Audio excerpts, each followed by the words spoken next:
Branding করার থেকে আমার মনে হয় যে সেই শহীদদের প্রতি একটু শ্রদ্ধা জানানো, তাদেরকে একটু বারবার সবাইকে বিজয় শুভেচ্ছা।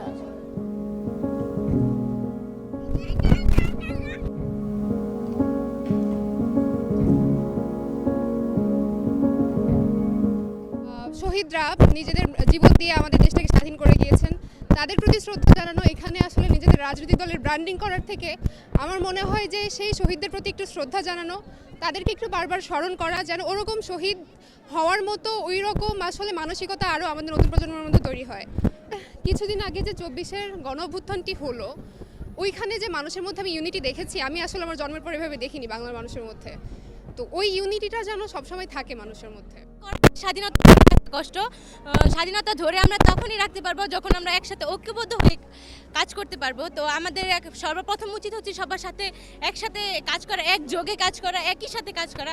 যদি আমরা এভাবে করতে পারি তাহলে আমরা বিশ্বের বুকে উন্নত মাথা নিয়ে দাঁড়িয়ে বলতে পারবো যে আমরা বাঙালি, আমাদের দেশ বাংলাদেশ, আমরা আমাদের দেশে জন্মগ্রহণ করে খুবই গর্ববোধ করি। আগামীতে দেশটা আরও সুন্দরভাবে গড়ে উঠুক, আর সবার সহযোগিতা আমি চাই, সবাই দেশটাকে নতুন করে সাজাক।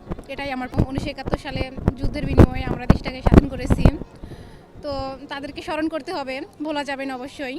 অনেক তরুণ প্রজন্মই কিন্তু মুক্তিযুদ্ধ সম্পর্কে জানে না, এমনকি এই যে না জানার পেছনে আসলে আমার কাছে মনে হয় যে সঠিক তথ্য, যেমন আমরা বইয়ের মধ্যে দেখেছি যে একজনকে কেন্দ্র করে কিন্তু হচ্ছে মুক্তিযুদ্ধের গল্প সাজানো হয়েছে, যারা মুক্তিযুদ্ধে সত্যিকারভাবে অসংখ্য অনেক মানুষেরই কিন্তু অবদান ছিল, সেই সঠিকভাবে কিন্তু সেগুলো তুলে ধরা হয়নি। তো আজকের এই দিনটিতে আমার চাওয়া, এমনকি এই যে 24-এর যেই গণঅভ্যুত্থান হলো, আন্দোলন হলো, সেই আন্দোলনে আমি যেটা চাই, আমরা যারা তরুণরা যেটি চাই সেটি হচ্ছে যে আমাদের এই ভালোভাবে বইয়ে লিপিবদ্ধ করা হোক সত্যিকার যে ঘটনাগুলো মুক্তিযুদ্ধের, সেগুলো, এবং আজকে শপথ নেক তরুণরা, বিশেষ করে তরুণদের আজকে শপথটি হোক হচ্ছে দুর্নীতিমুক্ত একটি বাংলাদেশ। আজকের দিনে দাঁড়িয়ে আমাদের চাওয়া হচ্ছে সবাই যেন মুক্তিযুদ্ধ সম্পর্কে জানে, যেটা কেন হয়েছে, আর হচ্ছে তাদের আত্মত্যাগটা যেন কেউ ভুলে না যায়, আর আমরা এটা মনে রেখে যেন দেশকে ভালোবাসি, দেশের জন্য যা করা দরকার তা করি। 16 ডিসেম্বর, তো আমাদের প্রত্যাশা একটা সমৃদ্ধ বাংলাদেশ, ইকুয়ালিটির বাংলাদেশ, যেখানে সব মানুষ, সব ধর্মের মানুষ সুন্দরভাবে বাঁচতে পারবে। এটুকুই আশা, একটা সমৃদ্ধ বাংলাদেশ গড়তে আমাদের একাগ্রতা লাগবে, সামগ্রিক কাজ করতে হবে, এগুলোই আসলে। ধর্মনিরপেক্ষ হতে হবে, একটা সুন্দর বাংলাদেশ গড়তে সব ধর্মের সমষ্টি থাকতে হবে। নতুন বাংলাদেশ পেয়েছি, চক্রান্ত হবে, একসাথে মোকাবেলা করতে হবে। একটু আগে যা বললাম, ধর্ম নিয়ে যে সব ক্রিটিক্যালিটি থাকবে, কনস্পিরেসি থাকবে, সেগুলো আমাদের সবাইকে একাগ্রতার সাথে লড়ে যেতে হবে।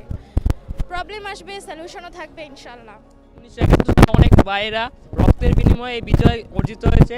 আমরা এই বিজয় ধরে রাখার জন্য এই আমরা এই স্মৃতিচরণকে গ্রহণ করতে এসেছি। আমরা শহীদ ভাইদের প্রতি শ্রদ্ধা জানাতে ফুল নিয়ে এসেছি, তাদের একটু ঘোরা, স্কুল বন্ধ, একটু ঘুরতে নিয়ে আসলাম। বিজয়ের যে একটা উদযাপন তারা তো আর দেখছে না। আজকে যে 16 ডিসেম্বর বিজয় দিবস, এই উপলক্ষে তারাও কিছু বুঝতেছে, বা এই যে আসলে এত মানুষ সমাগম দেখলো, কিছু বুঝলো যে দেশ স্বাধীনতার বিজয় দিবস উপলক্ষে।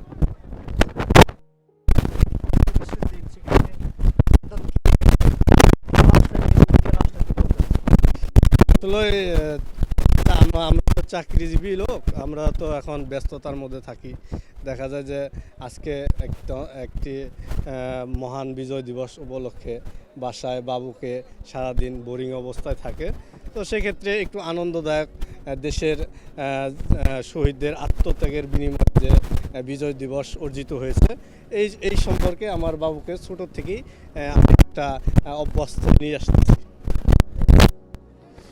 1971 সালে মুক্তিযুদ্ধে বাংলাদেশ স্বাধীনতা অর্জন করে 9 মাস রক্তক্ষয়ী মুক্তিযুদ্ধের মাধ্যমে আমাদের এই স্বাধীনতা অর্জন করি। অনেক মানুষ মারা যায়, অনেক কষ্টের ফলে আমরা আমাদের এই